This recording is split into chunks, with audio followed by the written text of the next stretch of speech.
Hello everyone. आज हम 8th की एनसीईआरटी ज्योग्राफी 8th की एनसीईआरटी का सेकेंड चैप्टर कर रहे हैं। कल हमने इसका फर्स्ट चैप्टर किया था जो रिसोर्स था। आज है land, soil, water, natural vegetation and wild life resources. तो कल वाले चैप्टर में हमने क्या पढ़ा था कि रिसोर्सेज क्या होते हैं।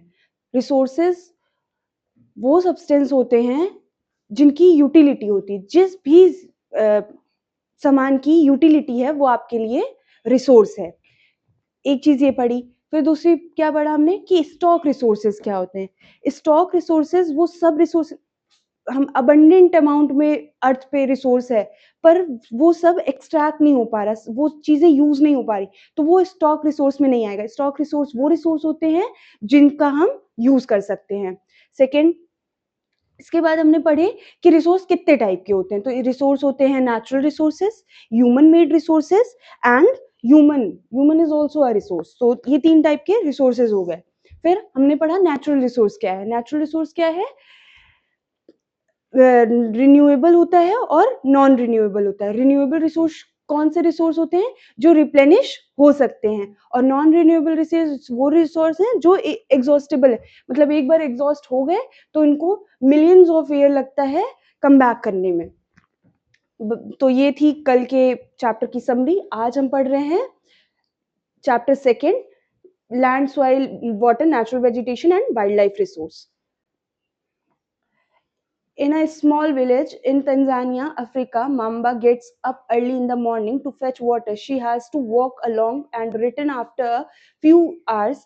She then helps her mother in the house and joins her brother in taking care of their goats. All her family own is piece of rocky land around the small hut. Mamba's father can barely grow some maize and beans on its after toiling hard.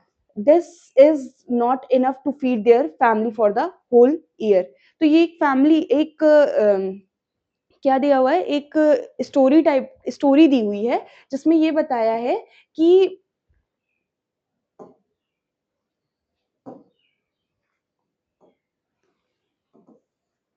Not everywhere, हम हर जगह हमको resource नहीं मिलते हैं। Harsh conditions होती हैं और harsh conditions में भी लोग रहते हैं। तो इस स्टोरी से यही चीज बताई है। ऐसे ही सेकंड स्टोरी दी है कि पीटर रह रहा है, वो कहाँ रह रहा है? न्यूजीलैंड में रह रहा है। तो वो चीज बताई है कि वहाँ की सिचुएशंस कैसी हैं और वहाँ पे क्या रिसोर्सेज हैं, वहाँ की सॉइल कैसी है, या जो चीजें हैं वो ये यहाँ पे लिखी है।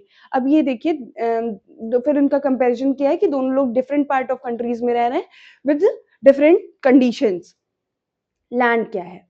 Land is among the most important natural resource. तो लैंड जो है एक बहुत इंपॉर्टेंट नेचुरल रिसोर्स है। It cover only 30% of the total area of the earth surface. तो 30% ही हमारा लैंड है टोटल अर्थ के सरफेस का। 70% क्या कवर करता है? 70% वाटर करता है। फिर and all part of this small percentage are not habitable. ये जो 30% है ये भी पूरा हैबिटेबल नहीं है। The uneven distribution of population in different part of the world is mainly due to varied characteristic of land and climate. तो हमें पता है कि जो पॉपुलेशन का डिस्ट्रीब्यूशन है वो एक जैसा नहीं है। तो अनइवन डिस्ट्रीब्यूशन के कारण क्या है? तो उसका मेजर कारण ये है कि different land and climatic conditions. The rugged topography, steep slope, mountains of the mountain, low-lying areas susceptible to waterlogging, desert area, thick forested area are normally sparsely populated. तो ये जितने भी एरियाज की बात की गई, कहाँ की डेजर्ट एरियाज में या हिली एरियाज में आपको, या वाटरलॉग्ड एरियाज में आपको जो है पॉपुलेशन कम मिलती है। उसके बाद क्या लिखा हुआ है कि plains and rivers valley are often suitable for land agriculture. तो प्लेन्स और जो रिवर बेसिन, रिवर के जो सराउंडिंग एरियाज होते हैं वहां आपको ज्यादा पॉपुलेशन मिलेगी। वजह उसकी क्या है कि जो लैंड होती है वहां की फर्टाइल होती है और उसको एग्रीकल्चर पर्पसेस के लिए यूज किया जा सकता है। Hence these are densely populated areas of the world. Land use क्या है? Land is used for the different purpose such as agriculture, forestry, mining, building, housing, road and setting up the industry. This is commonly termed as land use. तो land use क्या है? Land use क्या है कि किसी land पर agriculture करना, forestry करना, माइनिंग करना, बिल्डिंग सेटअप करना या फिर इंडस्ट्रीज बनाना, हाउसेस बनाना और रोड्स बनाना। तो ये क्या है, इसको क्या कहते हैं? Land use.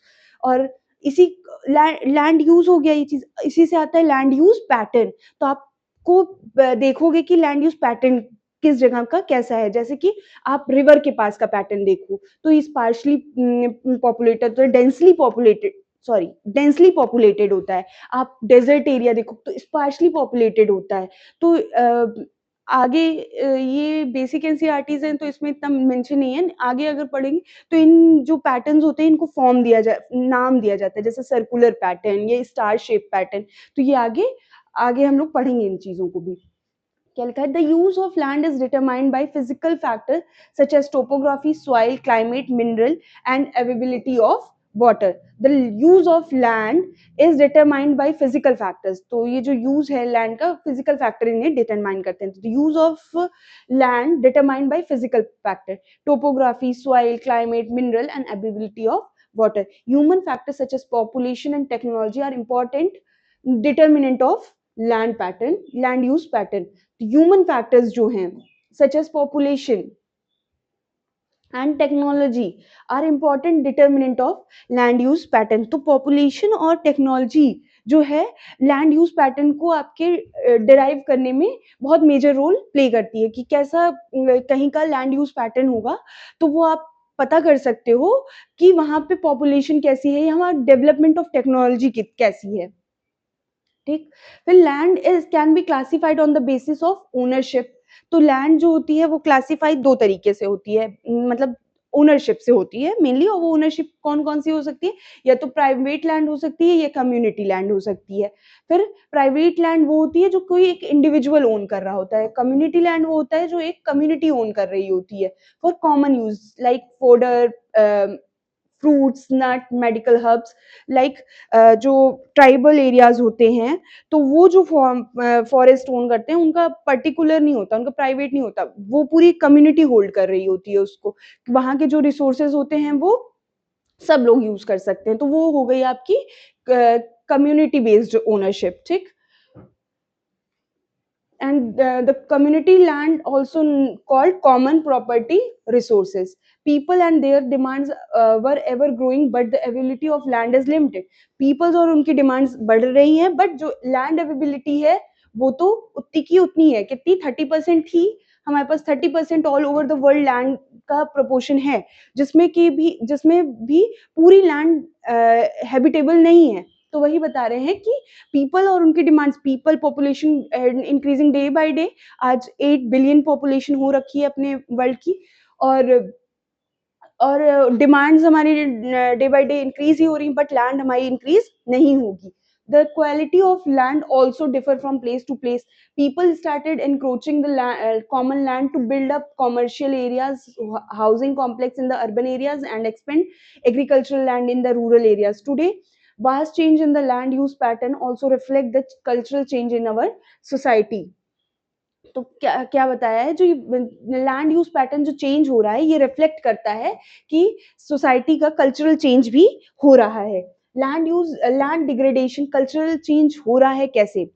कि अब फॉरेस्ट्री जहाँ पे फॉरेस्ट है उनको मतलब क्या करा जा रहा है, उनको करा जा रहा है, फिर वहां पे बिल्डिंग्स बनाई जा रही हैं। तो ये कल्चरल चेंज है। लोग मतलब फॉर कल्चर से ही दूर जाना, कि मतलब अब ग्रीनरी खत्म हो रही है, बिल्डिंग्स फॉर्म हो रही हैं। तो ये एक कल्चरल शिफ्ट भी दिखाता है। लैंड यूज पैटर्न चेंज, जहाँ एग्रीकल्चर हो रही थी उसको क्लियर करके एग्रीकल्चरल लैंड पे लोग घर बना रहे हैं। तो ये आज एक कल्चरल शिफ्ट भी दिखाता है। Land degradation, landslides, soil erosion, desertification are the major and threats of environment. तो कौन कौन से थ्रेट हैं? Land degradation, land degradation, So erosion, soil erosion, soil erosion, landslide, landslides, desertification, desertification. These are the major environmental threats. तो ये point आप use कर सकते हो कि अगर पूछा जाए एनवायरनमेंट को हार्म क्या कैसे कैसे हो रहा है लैंड यूज पैटर्न से, तो दीज आर द कॉजेज जिनसे हो रहा है because of the expansion of agriculture and construction activities.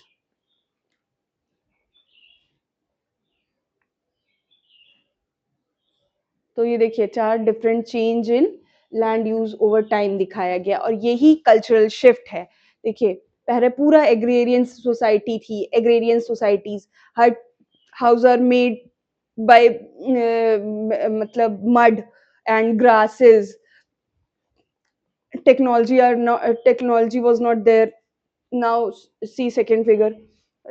देखिए यहाँ पे अब इलेक्ट्रिसिटी आ चुकी है, हाउस पक्का हाउसेस, देयर आर कच्चा हाउसेस एंड ये पक्का हाउसेस हैं. टेक्नोलॉजी डेवलप हो चुकी है, मतलब मीन ऑफ ट्रांसपोर्ट चेंज हो चुके हैं. सी देयर. और उसके बाद फिर देखिए नेक्स्ट. अब अब जो कल्चरल लैंड यहाँ पे जितनी थी, फिर यहाँ देखिए एग्रीकल्चरल लैंड, और यहाँ पे अब कितनी रह गई है, इतनी रह गई है. अब मीन ऑफ ट्रांसपोर्टेशंस बढ़ गए हैं, वे ऑफ इलेक्ट्रिसिटी चेंज मतलब एनहांस हुआ है, और पक्का हाउसेस की क्वांटिटी इंक्रीज हो चुकी है. Now see tall buildings. अब वो एग्रीकल्चरल लैंड एकदम ही शिफ्ट खत्म हो चुकी है कि बिल्डिंग्स बन चुकी हैं, फुल इलेक्ट्रिफाइड हो चुका है, टेक्नोलॉजी इम्प्रूवमेंट हुई है. Conservation of land resource. तो कंजर्वेशन ऑफ लैंड रिसोर्स, इसको आप अच्छे से देख सकते हो कि पूछता है, अगर आप आंसर लिखते हो तो क्वेश्चन होता है कि कंजर्वेशन ऑफ लैंड रिसोर्स कैसे हो सकता है और क्या है. तो ये आपका देखो इसको क्या है. Growing population and their ever growing demands has led to a large scale destruction of forest cover and arable land, has created a fear of losing their natural resource. Therefore the present rate of degradation of land must be checked. Afforestation क्या करना है उसके लिए, conservation, afforestation, land reclamation and regulated chemical pesticides and fertilizer. तो क्या क्या चीजें करनी है हमें. afforestation, second, use of control, regulated use of pesticides. Then and what are the all pesticides, and check on overgrazing.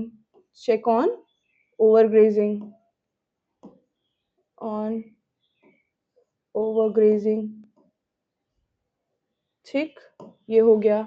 फिर क्या है, check on overgrazing, pesticides and fertilisers.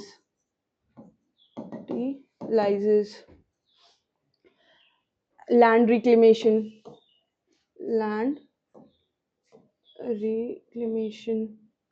तो these are the methods of conservation of land, conserving land. फिर क्या है soil. अब क्या है सॉइल पढ़ते हैं. The thin layer of grainy substance covering the surface of earth are called soil. तो जो एक थिन लेयर है ग्रेनी सब्सटेंस की, उसे क्या कहते हैं, soil. It is closely link to the land form determines the type of soil. Land form soil कैसी होगी, कौन डिटरमाइन करेगा, तो लैंड डिटरमाइन करेगा. Soil is made up of organic matter, mineral and weathered rock found on the earth surface. तो जो granny substance है, एक ग्रेनी सब्सटेंस की लेयर है जो अर्थ पे, उसे वो सॉइल है. और सॉइल किससे डिटरमाइन होती है, लैंड फॉर्म से. और सॉइल बनी किन किन चीजों से है, तो organic matter, minerals and weathered rock. This happen through the process of weathering. होता किससे है, the process of weathering.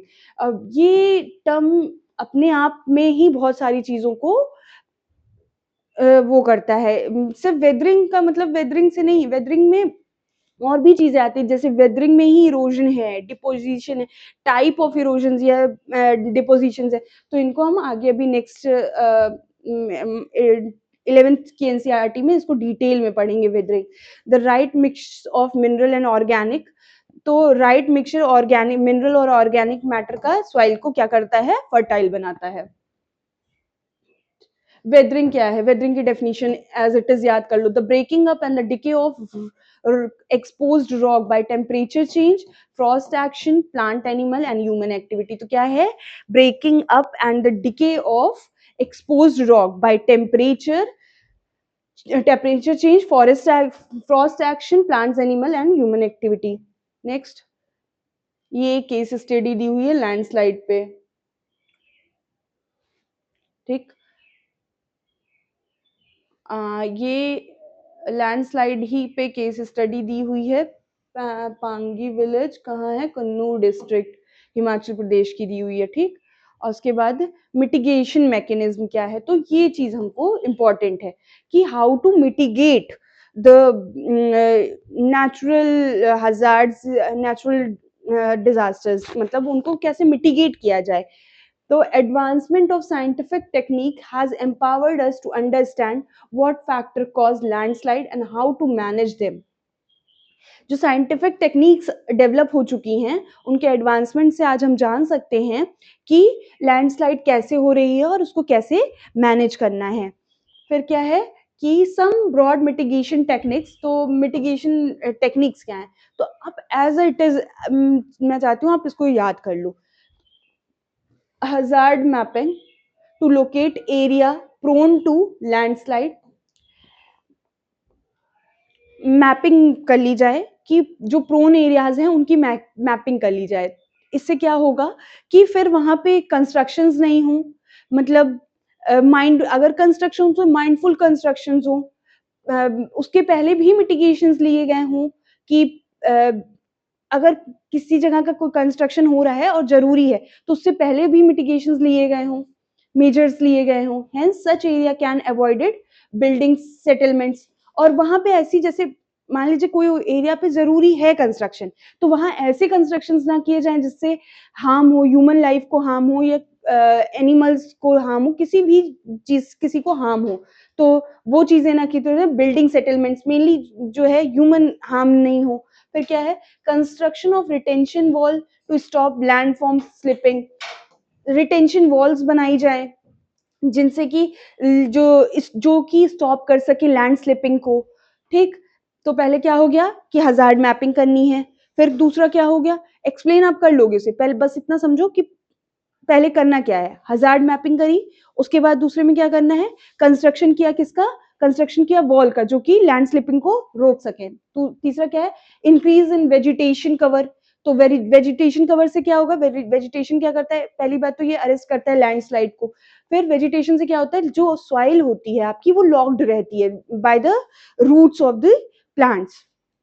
The surface drainage control work to control movement of landslide along with rainwater and spring flow। the surface drainage control work, तो ये भी एक major है कि surface drainage जो है उसको कंट्रोल करा जाए to control movement of landslide along with rain water और स्प्रिंग फ्लो। अब ये सॉइल दी हुई है आपकी, एनसीईआरटी का बेस्ट पार्ट यही होता है। अब समझिए क्या है कि सॉइल क्या है, the top soil with the humus and vegetation, यही आपकी फर्टाइल सॉइल होती है जिसमें आपके क्या होगा, ह्यूमस होगा और वेजिटेशन होगा। उसके नीचे सब सॉइल आएगी, सब सॉइल में क्या क्या होगा, सैंड, सिल्ट और क्ले होगा। फिर उसके बाद वेदर्ड रॉक आएगी, उसके बाद पेरेंट रॉक आएगी, सबसे नीचे आपकी पेरेंट रॉक होगी, फिर वेदर्ड रॉक मटेरियल्स होंगे ऊपर, फिर सब soil with sand, silt, clay होगा, और उसके बाद टॉप सॉइल क्या होगी, विद ह्यूमस एंड वेजिटेशन होगा। It takes 100 of year to make just 1 centimetre of soil. तो सॉइल एक नेचुरल रिसोर्स है, और नेचुरल रिसोर्स को, नेचुरल रिसोर्स है तो नेचुरल रिसोर्स में हमने पढ़ा रिन्यूएबल और नॉन रिन्यूएबल रिसोर्सेज होते हैं, तो ये नॉन रिन्यूएबल रिसोर्स है। टाइम मतलब रिन्यूएबल है पर टाइम देखिए कितना है इसको, एक सेंटीमीटर सॉइल बनने में कितना टाइम लग रहा है, takes 100 of the years to make just 1 centimetre of soil. तो फैक्टर फॉर्मेशन ऑफ सॉइल क्या है, ये डायग्राम एज इट इज आप अपनी कॉपी पे, अपने नोट्स पे इसको ड्रॉ कर लो। सीधा-सीधा आंसर राइटिंग में आप ये डायग्राम ड्रॉ कर सकते हो और ये क्वेश्चन पूछा जाता है, फैक्टर ऑफ सॉइल फॉर्मेशंस। तो the major factors of soil formation of nature are parent rock and climatic factors. Major जो है वो क्या है, पैरेंट रॉक और क्लाइमेटिक फैक्टर्स हैं। Other factors are topography, role of organic material, time and composition of soil formation. All this differ from place to place, ये place to place change होते हैं। तो सॉइल में आपके क्या पढ़ा आपने कि इनके फैक्टर्स क्या हैं, फैक्टर क्या हैं सॉइल फॉर्मेशन के। तो पैरेंट रॉक हो गया, क्लाइमेट हो गया, रिलीफ हो गया, flora fauna and micro organism and time. तो में पैरेंट रॉक से आप क्या-क्या चीज़ें डिटरमाइन कर सकते हो? Determine colour, texture, chemical properties, mineral content, permeability. तो आप क्या-क्या चीज़ डिटरमाइन करोगे पैरेंट रॉक से?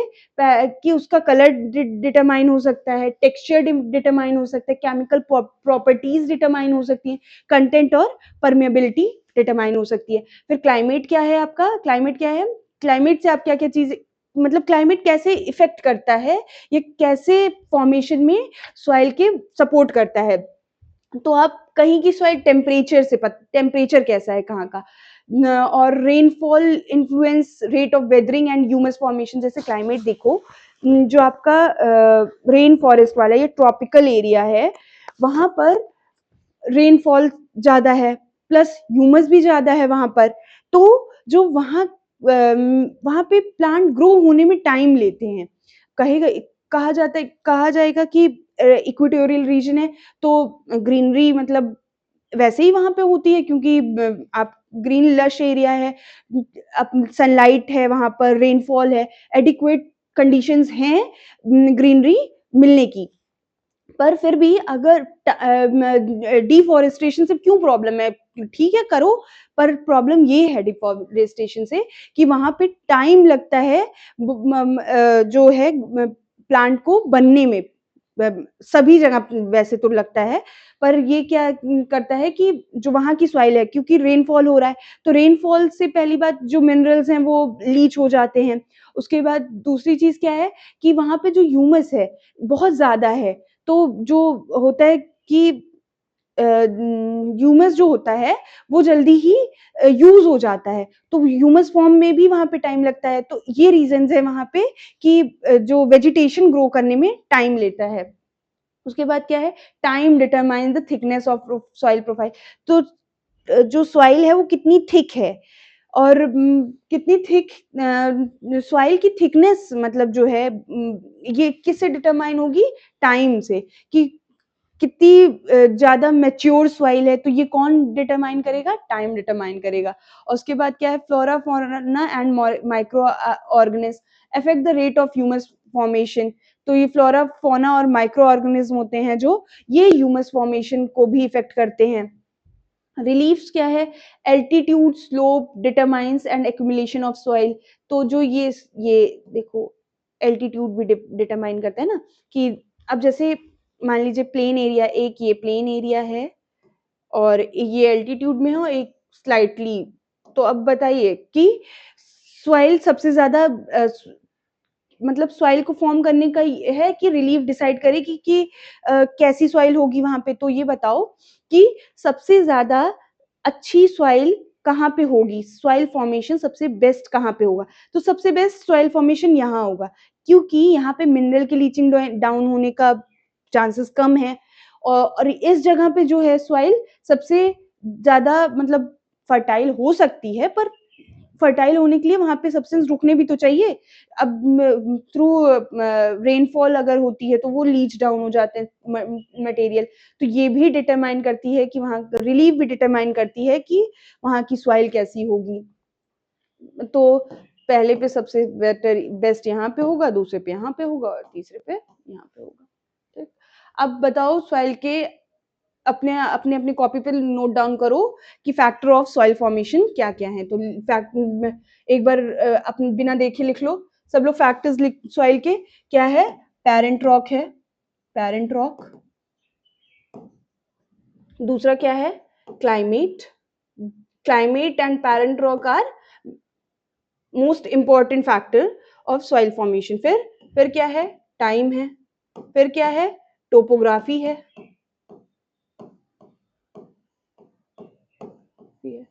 फिर क्या है? Flora and fauna. तो ये क्या है? मेजर फैक्टर है सॉइल फॉर्मेशन के। टोपोग्राफी इज रिलीफ ओनली, तो रिलीफ भी लिख लो। ठीक, नेक्स्ट क्या है? Degradation of soil and conservation measures. तो ये भी एकदम एज इट इज जो है, यहाँ से आप मेन आप पॉइंट्स नोट कर लीजिए कि कौन कौन से फैक्टर्स हैं जिससे सॉइल डिग्रेड हो रही है। तो deforestation, over grazing, over use of chemical fertilization and pesticide, rain wash, landslide and flood, these are the factors of degrading soil. तो ये जो फैक्टर है, ये डिग्रेडेशन सॉइल का कर, soil erosion and depletion are the major threat to soil. तो soil को सबसे बड़ा थ्रेट किससे है? सॉइल इरोजन और डिप्लीशन से। Both human and natural factors can degrade the soil. तो वो दोनों ह्यूमन और नेचुरल फैक्टर्स डिग्रेड करते हैं सॉइल को। Factor which lead to the soil degradation वो कौन कौन से हैं? Deforestation, over grazing, over use of fertilizer, rain wash and landslide. अब कंजर्वेशन के कौन कौन से, सॉइल कंजर्वेशन के कौन कौन से मेथड हैं? तो mulching the bare ground between plant is covered with a layer of organic matter like straws. It help in retain soil moisture. तो क्या लिखा हुआ है? मल्चिंग क्या है? The bare ground between plants is covered with a layer of organic matter like straws. अच्छा ठीक है, तो क्या कह रहा है? मल्चिंग क्या है? दो प्लांट्स के बीच की जो जगह है उसको आप ऑर्गेनिक मैटर से क्या करो? ढक दो। तो उससे क्या होगा? उसका जो मॉइस्चर है वो रिटेन रहेगा। इससे क्या होगा? सॉइल प्रोडक्टिविटी बढ़ेगी, सॉइल की प्रोडक्टिविटी बढ़ेगी और सॉइल में जो उसके मिनरल हैं वो रिटेन रहेंगे। फिर क्या है? कंटोर बैरियर क्या है? The stone, grasses, soil are used to build barrier along contours.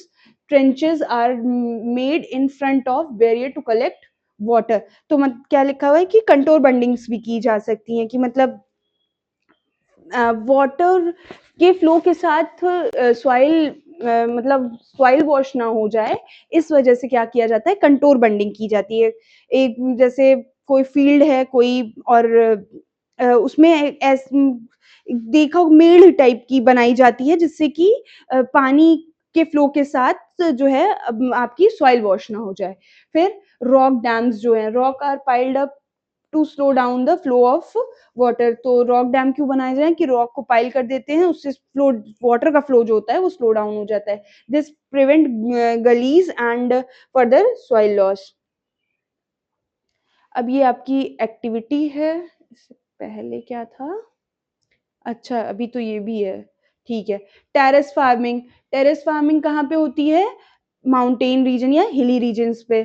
तो कैसे होती है? ये ऐसे करके टेरेस फार्मिंग की जाती है, तो इन जगह पे टेरेस फार्मिंग होती है। तो ये भी आपके मेजर्स हैं। ये यहाँ पे अगर, तो इससे सॉइल का इनफ्लो कम हो जाता है। जैसे रेनफॉल हो रही है तो सॉइल नहीं बनती। अगर टेरेस पे फार्मिंग है तो जो सॉइल होती है आपकी वो लॉक रहती है। इंटरक्रॉपिंग, इंटरक्रॉपिंग क्या है? Different crops grown in alternate rows. तो alternate rows are sown at different time to protect the soil from rain wash. तो डिफरेंट टाइप ऑफ क्रॉप्स लगानी चाहिए। मतलब एक ही टाइप की क्रॉप लगाने से सॉइल की फर्टिलिटी कम होती है, तो इंटरक्रॉपिंग करनी चाहिए। इससे एक चीज ये भी होता है। दूसरा चीज क्या होता है? ये सॉइल वॉश मतलब रेन वॉश में सॉइल को भी प्रोटेक्ट करती है। फिर क्या हो गया? कंटोर प्लगिंग क्या है? Ploughing parallel to the contours of hill slope to form natural barrier. Natural barrier बनाने के लिए कंट्रोल प्लगिंग करो, तो उससे सॉइल फ्लो रुकेगा। और फिर क्या है? शेल्टर बेल्ट्स इन कोस्टल एरिया। देखो, कंटोर प्लगिंग कहाँ, किस एरिया के लिए जरूरी है? तो वो हिल स्लोप्स में जरूरी है। और शेल्टर बेल्ट्स कहाँ पे? तो वो कहाँ किया जा सकता है? तो जितने भी पैटर्न्स दिए गए हैं, ये सिर्फ आप एक जगह नहीं कर सकते हो कि प्लेन एरिया पे सब कर रहे हैं, नहीं। हर जगह के डिफरेंट डिफरेंट चीजें दी। जैसे कंटोर प्लगिंग है वो आप कहाँ कर सकते हो? हिल स्लोप्स पे कर सकते हो। शेल्टर बेल्ट जो है वो कहाँ बनाई जा सकती हैं? कोस्टल एंड ड्राई रीजन्स में बनाई जाती हैं। क्या करते हैं इसमें? Rows of trees are planted to check the wind movement. तो रोज़ में ट्री लगाते हैं जिनसे कि विंड से बचाया जा सके सॉइल कवर को। ये एक एक्टिविटी दी है। अब वाटर क्या है? Water is vital renewable natural resource. Three fourth of earth surface is covered with water, therefore appropriately called water planet. It was primitive ocean that has begun almost 3.5 billion year ago. तो ocean का formation कब होना start हुआ? Approx 3.5 billion year ago. Even today, the ocean cover two-thirds of the Earth's surface,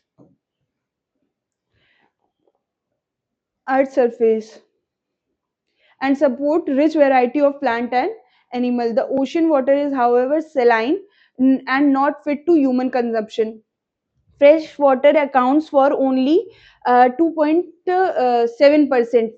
fresh water कितना है? 2.7%. Nearly 70% of 70% of this occur in ice sheet and glaciers. So 70% water जो है ice sheet और glaciers में है. Ice sheet और glaciers में है 70%। हमने इससे ज़्यादा पढ़ रखा है। 7th के एनसीईआरटी में हमने जो कंपोजिशन दिया था वाटर का, उसमें हमने कितना कंपोजिशन पढ़ा था कि आइस पे था 97% टोटल मिला के, आइस शीट और ग्लेशियर्स को मिलाकर इतना जो वाटर है ये इन फॉर्म्स में है, आइस शीट और ग्लेशियर्स के फॉर्म में है। कहाँ-कहाँ पे है ये? Antarctica, Greenland and mountainous region. Due to their location they are inaccessible, and only 1% of fresh water is available. 1% fresh water available है, उसमें भी 1 फ्रेश वाटर में से जो कि है हमारा ग्राउंड वाटर है। ग्राउंड वाटर रिचार्ज है इसी फ्रेश वाटर के इस 1% में। और उसके बाद क्या है इसमें आपका रिवर्स भी इसी फ्रेश वाटर में है। Which is available and fit for human use. यही 1% वाटर है जो ह्यूमन यूज के लिए फिट है। It is found as ground water as surface water in river and lake and as water vapour in atmosphere. Water vapour के form में यही जो 1% है यही सब कर रहा है। जो यही 1% फ्रेश वाटर है उसमें क्या क्या है? ग्राउंड वाटर, सरफेस वाटर कहाँ पे? रिवर्स और लेक में, और वाटर वेपर में। Fresh water is therefore most precious substance on earth. Water can neither be added nor subtracted from earth. Its total volume remain constant. Its abundance only seems to vary because it is in constant motion, cycling through ocean, air, land, back again through the process of evaporation, precipitation, run of. इसी को हम क्या कहते हैं? Water cycle कहते हैं। जो हमारा वाटर है वो रिटेन है, वो कम नहीं हो रहा है because of this water cycle. जो ये वाटर साइकिल का क्या क्या प्रोसेस है कि कांस्टेंट साइक्लिंग हो रही है through ocean, air, land and back again to ocean. Dripping tap, ये एक फैक्ट दिया हुआ है कि जो टैप से एक-एक बूंद पानी गिरता रहता है, वो 1200 litre of water in a year waste होता है। सिर्फ उस बूंद-बूंद पानी से इतना पानी वेस्ट होता है।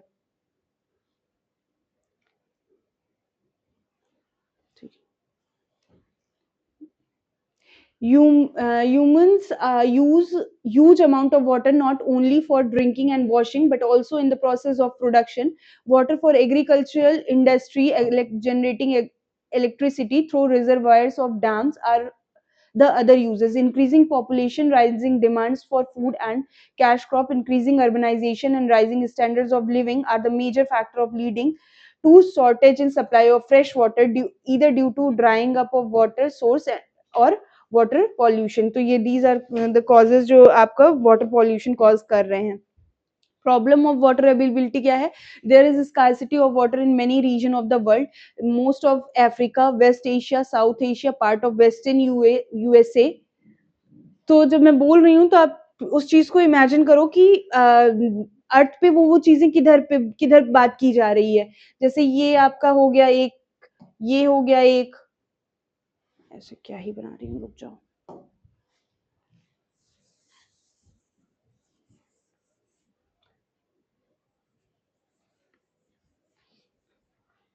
तो अगर इमेजिन करोगे तो वो चीज़ें तुम्हें समझ आएँगी और दिमाग में देर तक रिटेन रहेंगी। क्या है, कह रहा है कि most of the region of the world, तो साउथ अफ्रीका की बात कर रहा है, पहले अमेरिका की भी बात किया हुआ है, तो देखो।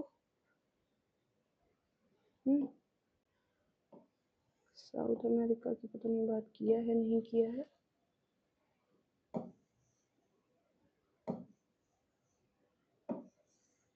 ठीक है, अभी देखिए क्या कह रहा है।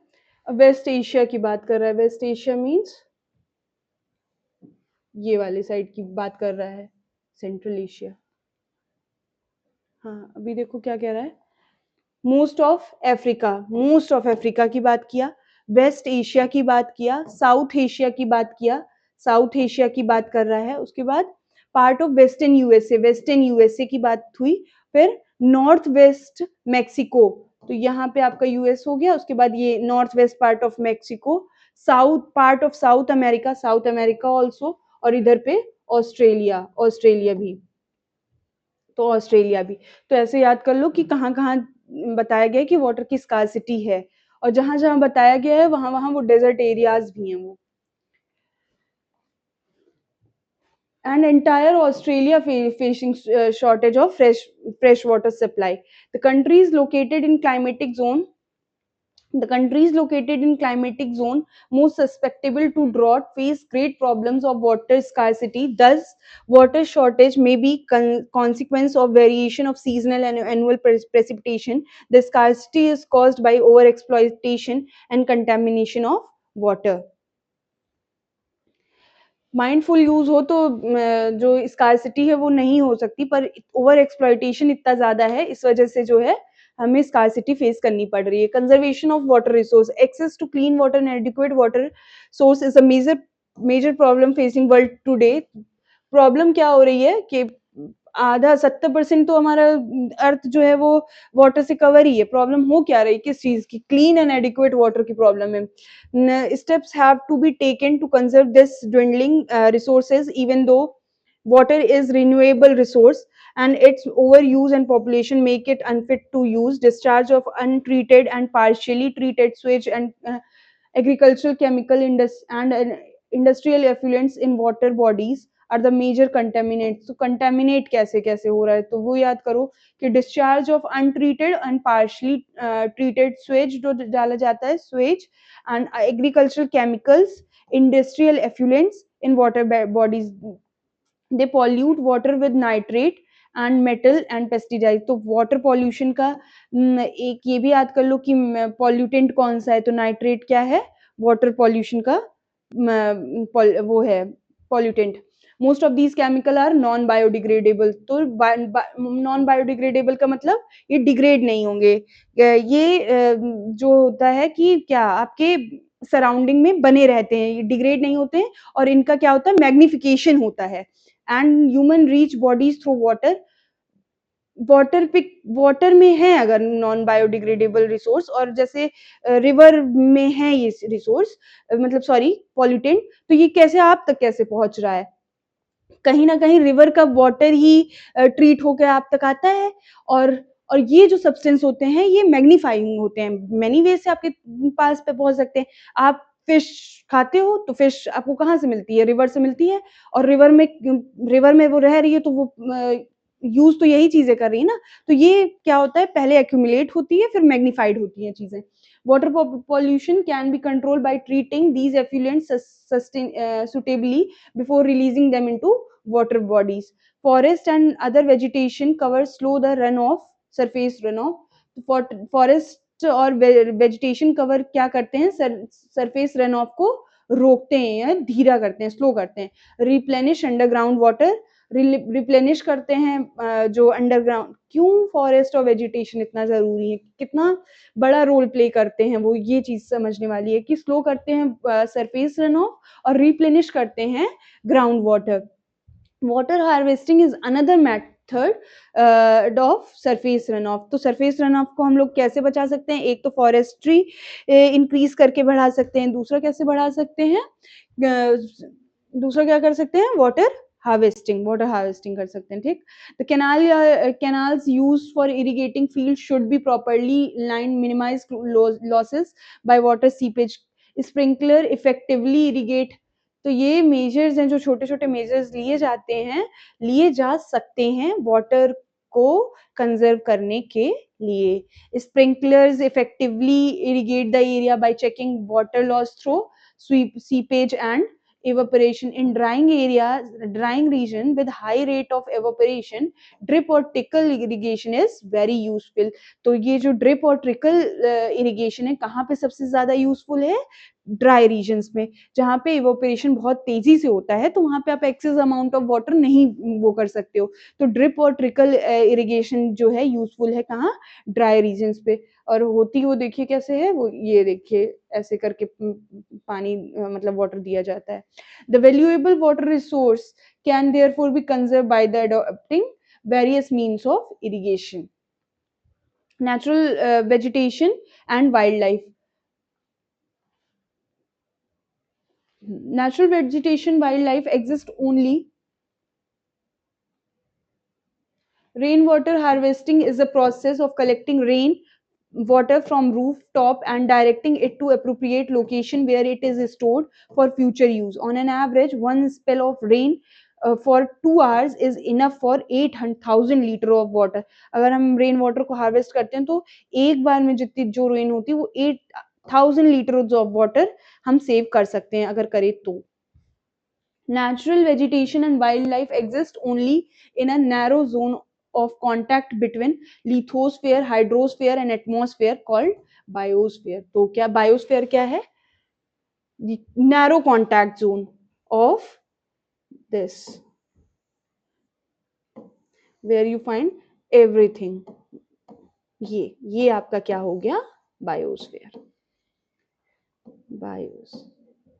बायोस्फीयर। तो ये नैरोजन, ये आपका हो गया एटमॉस्फेयर, ये हो गया आपका क्या? हाइड्रोस्फीयर, और ये हो गया लिथोस्फीयर। ये जो नैरोजन जोन है ये आपका क्या बनाता है? Biosphere. In the biosphere living being are interrelated and interdependent for each other for their survival. This life supporting system, इसे इकोसिस्टम कहते हैं, जो लाइफ सपोर्ट करती है। यहाँ पे तीनों एक दूसरे पे इंटर रिलेटेड है और एक इंटरडिपेंडेंट है। यही जो सिस्टम फॉर्म होता है इससे, उस सिस्टम को कहते हैं इकोसिस्टम। इकोसिस्टम वर्ड जो है वो किसने दिया है? टैंसले ने दिया है। Vegetation and the wild life are valuable resource. Plant provide us with timber, give shelter to animals, produce oxygen we breath and protect soil, so essential for growing crops, act as a shelter belt, help in storage of underground water, give us food, nuts, latex, turpentine, oil, gum, medical plants, and also paper, that is so essential for our uh, for your studies. There are innumerable uses of plants. You can add some more, including wildlife includes animal, birds, insect, as well as aquatic life form. They provide milk, meat, hides, and wool. Insects like bees provide us honey, help in pollination of flowers, and have an important role to play as decomposer in ecosystem. The birds feed on insect and act as a decomposer. Vulture, due to its ability to feed on dead livestock, is a scavenger and consider a vital cleanser of environment. So animals, big or small, all are integral to maintaining balance in ecosystem। Vulture के बारे में पढ़ लो क्या है। Vulture in Indian subcontinent were dying of kidney failures and failure shortly after scavenging livestock threat with diclofenac. Plain is a plain care that's similar to aspirin and ibuprofen. Efforts are on the ban the drug for livestock use and breed vultures captivity। तो क्या लिखा है? vultures जो है हमारे वो मतलब dying मर रहे हैं बिकॉज़ ऑफ किडनी फेलियर क्यों? क्योंकि वो जो वो कर क्या कर ले रहे हैं, ये जो क्या किनको खाते हैं ये? डेड लाइव स्टॉक्स होते हैं जो खाते हैं और ये एज़ अ पेन किलर इनको दी जाती है लाइव स्टॉक्स को और ये खाते हैं उससे यही है ये है आपका जो मैंने बताया कि अगर रिवर में कोई पॉल्यूटेंट है तो वो आपको कैसे इफ़ेक्ट कर रहा है, ऐसे इफ़ेक्ट कर रहा है, इनडायरेक्ट इफ़ेक्ट्स भी होते हैं। लाइव स्टॉक ने डिक्लोफेनाक ली हुई है जो कि हार्मफुल है वल्चर्स के लिए। ये इनको इनहेल मतलब इनटेक कर रही हैं इसकी वजह से डाइक्लोफेनाक इनके पास तक पहुँच रहा है। तो डाइक्लोफेनाक जो है वो बैन किया गया है कि लाइव स्टॉक्स को वो ना दिया जाए।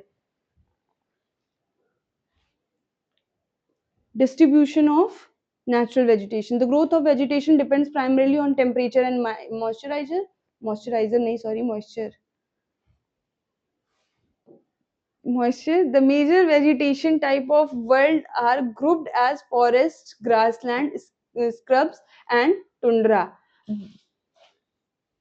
तो वेजिटेशन किस पे डिपेंड करता है टेम्परेचर और मॉइस्चराइजर पे primarily depends on temperature and moisturiser moisture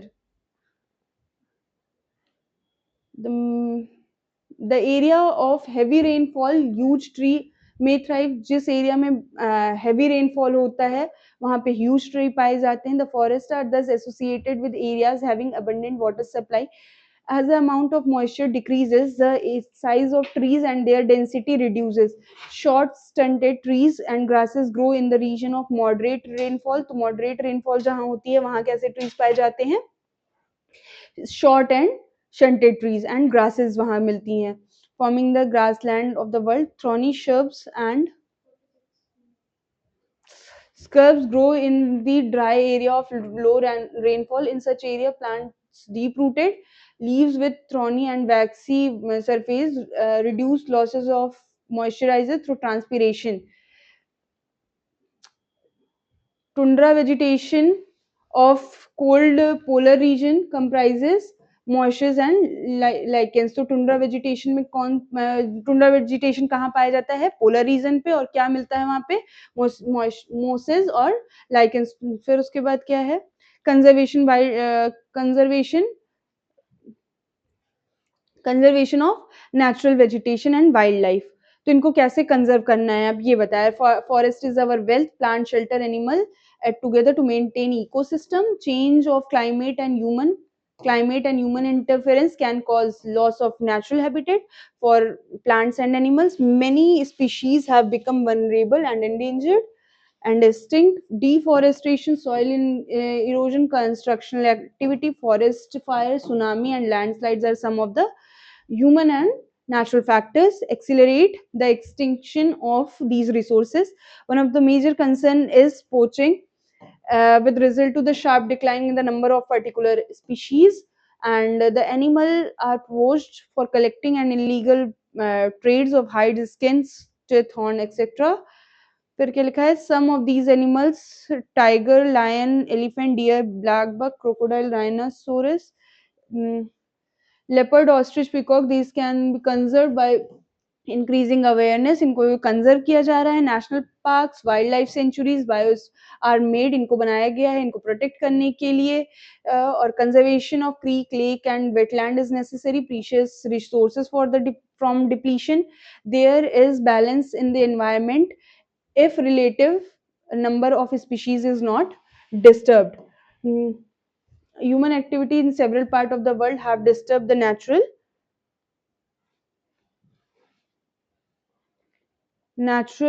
habitat of species due to discriminate killing of several bird animal have either been become extinct और are on verge of extinction awareness programme चलाए जा रहे हैं जैसे कि social forestry Van Mahotsav should encourage the regional and community level तो ये major में लिख सकते हैं कि सोशल फॉरेस्ट्री और वन महोत्सव टाइप के जो प्रोग्राम्स हैं वो इसको एनकरेज करना चाहिए रीजनल और कम्युनिटी लेवल पे school children should be encourage to bird and watch visit nature camps many countries have passed law against the trade and ये भी एक मेजर है कि जो लॉज ऐसे बनाए जाएं जिनसे इनका वो कंजर्वेशन वो कर सक हम लोग उसको क्या कर सकें, रोक मतलब कंजर्वेशन नहीं, कंजर्वेशन बढ़ा सकें। In India killing of lion, tiger, deer, great Indian bustard and peacocks is illegal है। The international conservation CITES has been established that list several species, animal and birds in which trade is prohibited. Sites जो है international convention है जिसने several list बनाई है जो कुछ ऐसे एनिमल्स और बर्ड्स की जो कि जिनका ट्रेड प्रोहिबिट है। Conservation of plants and animals is ethical duty of every citizen.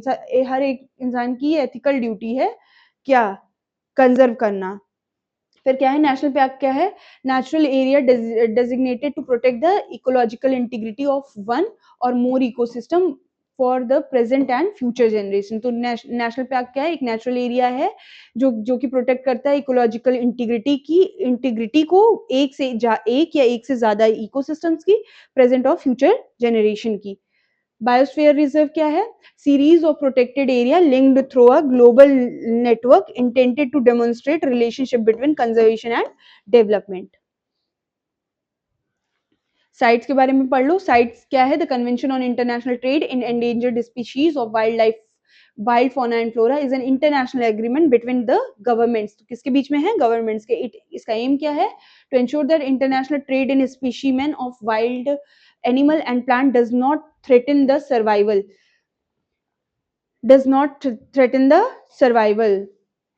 or roughly 5,000 species of animal, 28,000 species of plant protected under this. Bears, dolphin, cacti, coral, orchids, aloes are some examples. And from this chapter has finished. Thank you.